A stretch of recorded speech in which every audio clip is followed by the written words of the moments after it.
उनको जानते हैं, लेकिन सतगुरु समनदास जी महाराज ने समाज में आकर के, दुनिया में आकर के इस समाज को जगाने के लिए 100 वर्षों तक प्रचार किया। लेकिन अगर ऐसे संत अन्य कुलों में जन्म लेते, अन्य समुदायों में जन्म लेते, तो आज उनका जो समय समाज में लगा वो बहुत अग्रणीय होता, बहुत उच्च कोटि का रहा होता। चलिए महाराज, चलिए महाराज, चलिए।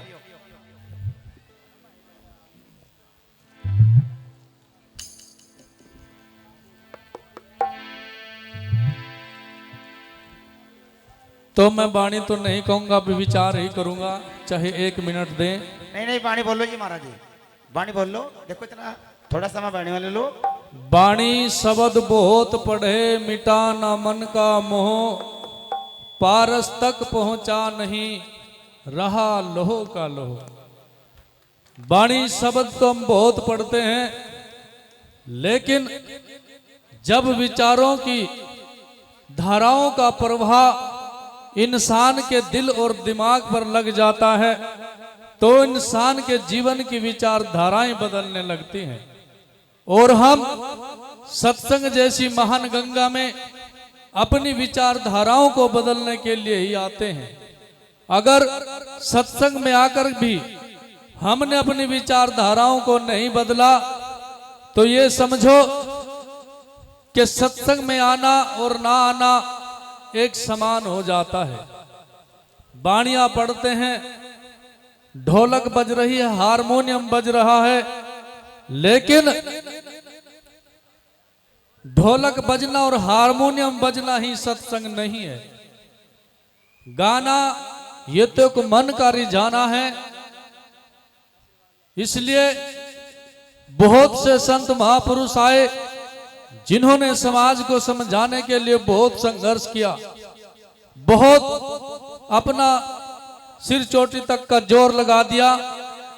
लेकिन आज इस समय में आकर के जो समाज में युवा वर्ग है, देखने को मिलता है, आप लोगों के घरों में भी बच्चे हैं, संत महापुरुष भी घर घर जाकर के प्रचार कर रहे हैं।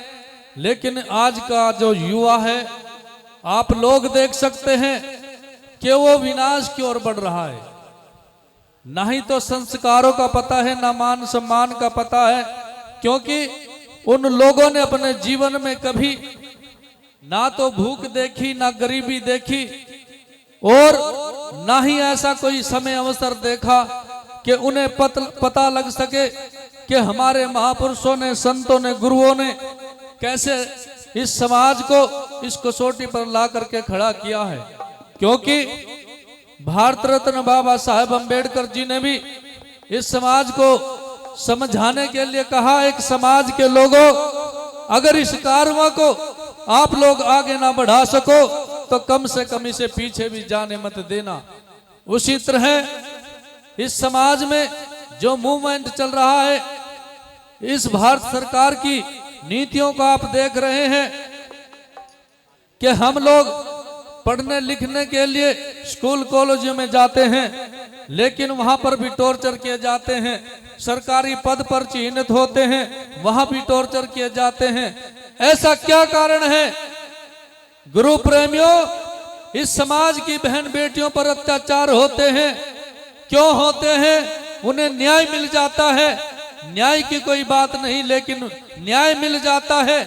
आप लोग जन समुदाय करोगे, आंदोलन करोगे, लेकिन गुरु प्रेमियों, बात न्याय की नहीं है, बात है जुल्म की, कि समाज के ही ऊपर जुल्म क्यों होता है। क्यों? क्योंकि इस समाज का कुशल नेतृत्व आज तक नहीं हुआ है। अगर जिन्होंने कुशल नेतृत्व किया, ये समाज समझने के लिए तैयार नहीं है। हमें समझना पड़ेगा। अगर नहीं समझे तो आने वाला समय आप लोग देख लेना, वो 650 शिवपुराव का समय इस समाज के लिए दूर नहीं है। एक लॉ के लिए जब हम बच्चे स्कूल कॉलेज में जाते हैं, लॉ करते थे, वकालत करते थे, तो हमें एडमिशन मिल जाता था, रजिस्ट्रेशन नंबर मिल जाता था। लेकिन जैसे अब उप श्रेणियां बना करके आप लोगों को पीछे हटाया जा रहा है, आपको ज्यादा नहीं पता है, क्योंकि ज्यादातर समाज अनपढ़ है। जो लोग पढ़े लिखे हैं वो लोग जान सकते हैं कि उपग्रेड बना करके आपको कैसे शोषित किया जा रहा है, आपके अधिकारों को कैसे हनन किया जा रहा है। अगर हम वकालत करते थे बड़ी आसानी से हमें रजिस्ट्रेशन मिल जाता था, लेकिन अब वहां पर भी उन लोगों ने हमारे साथ धोखा करना शुरू कर दिया है, क्योंकि वो लोग समझ गए हैं आज इस समाज के अंदर बड़े बड़े आईपीएस अधिकारी हैं, बड़े बड़े वकील हैं, बड़े बड़े जजेस हैं, क्योंकि उन लोगों ने इस समाज को पीछे हटाने का एक षड्यंत्र तैयार कर लिया है। अगर हम रजिस्ट्रेशन के लिए जाएंगे तो वहां भी हमें इंटरव्यू देना पड़ेगा, अगर उसमें पास नहीं तो वो पूरी शिक्षा बेकार। उसके बाद फिर अगर वो काउंसलिंग में गए, वहां भी हम पास नहीं हुए, तो हमारे 3 साल की मेहनत फिर बेकार चली जाती है। तो ऐसा वक्तव्य समाज के लिए इस षड्यंत्रकारी सरकारों ने हमें दिया है। लेकिन गुरु प्रेमियों, याद रखना कि जब जब जुल्म बढ़ता है, जब जब अत्याचार होते हैं, समाज में कोई ना कोई मसीहा पैदा होता है। संत शिरोमणि गुरु रविदास जी महाराज, जिन्होंने 650 ईस्वी पूर्व इस समाज में, संसार में आकर के निर्गुण भक्ति का परचम लहराया, उनके बाद सतगुरु समनदास जी महाराज ने निर्गुण भक्ति का परचम लहरा करके ये ऐसे ऐसे आश्रम आपको दिए हैं, इस समाज को दिए हैं। लेकिन ये कारवां 100 वर्षों तक चल रहा है। अगर इस व्यवस्था को सुधारने के लिए, संभालने के लिए कोई भी ऐसा संत या कोई भी ऐसा अग्रणी इंसान अगर सामने नहीं आया, तो ये 100-200 वर्षों की मेहनत बिल्कुल बेकार चली जाएगी। आप किसी भी आश्रम पर जाकर के देख लो, चाहे वो आश्रम लतीपुर हो, चाहे सरसावा सुआखेड़ी हो, या कोई शुक्रताल गुरुगद्दी हो, ऊण हो, या कोई हथनिकुंड आश्रम हो, आने वाली इस प्रक्रिया को संभालने वाला कोई भी ऐसा व्यक्ति नहीं है कि उसे सुधार सके। क्योंकि आप लोगों ने पैसा दिया है, दान दिया है, अपनी मेहनत की कमाई इन आश्रमों में लगाई है। अगर आप लोग इस व्यवस्था को सुधार ना पाए, इसका संचालन ना कर पाए, तो आने वाले समय में आश्रम को संभालने वाला कोई भी पैदा नहीं होगा।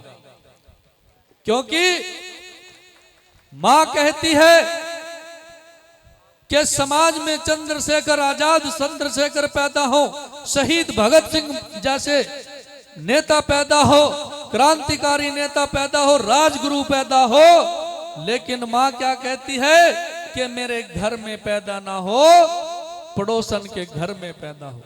क्यों?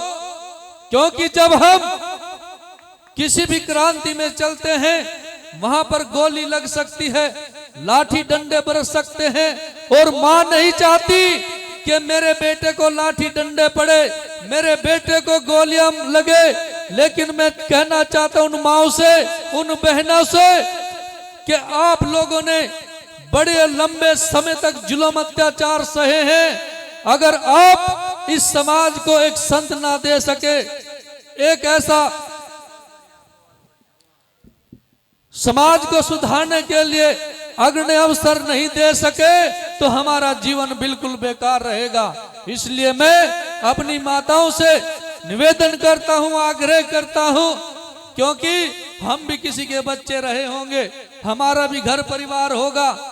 आप ये ना सोचें, क्योंकि बहुत से लोग आश्रमों में जब सेवा करने के लिए आते हैं, तो वहां पर जो बुजुर्ग माताएं बहनें घरों में होती है, कि वे आश्रम में क्यों गए, क्या उनके पास कुछ नहीं है? ऐसी कुछ बात नहीं है, सब कुछ है। लेकिन मैं चाहता हूं कि समाज को मनोबल के साथ जीने का अवसर मिले और अपने हक अधिकारों के लिए लड़ना सीख ले। क्योंकि शिक्षा के बिना अगर हम कहीं भी लड़ने गए तो निश्चित रूप से हमारी हार होगी। इसलिए हम हार नहीं चाहते, हमें जीतना है। और इस देश का शासन और इस सत्ता को हमें प्राप्त करना है। तो गुरु प्रेमियों, समय का अभाव है। आने वाली 8 नवंबर जो सालाना संत समागम है, दिन दिन का प्रोग्राम है, आप सभी संत महापुरुष साध संगत को निमंत्रण इस दास की तरफ से है। ज्यादा से ज्यादा संख्या में पहुंचने की कृपा करें। तो सभी प्रेम से बोलिए जगत गुरु रविदास जी महाराज की, सतगुरु स्वामी समनदास जी महाराज की, सतनाम सतगुरु।